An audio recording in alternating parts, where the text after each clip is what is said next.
So that quote, when a flower doesn't bloom, you fix the environment and not the flower, that brings to light the impact that environment plays on a student's learning and potential for success. And what that ultimately refers to is the social versus the medical model of disability. The medical model of disability that says that the disability is the problem, and if a person cannot do a task or learn a certain skill, it's because of their disability. The social model says that the environment is what disables people.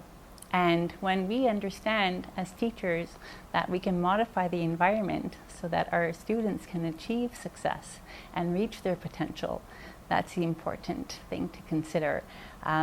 Just like a flower, if we were to use that analogy, if we place a flower in a dark room, that needs light. The flower needs light, certain humidity, water in order to bloom and to flourish. If that flower doesn't have those conditions, then that potential to bloom and to create beautiful flowers is diminished.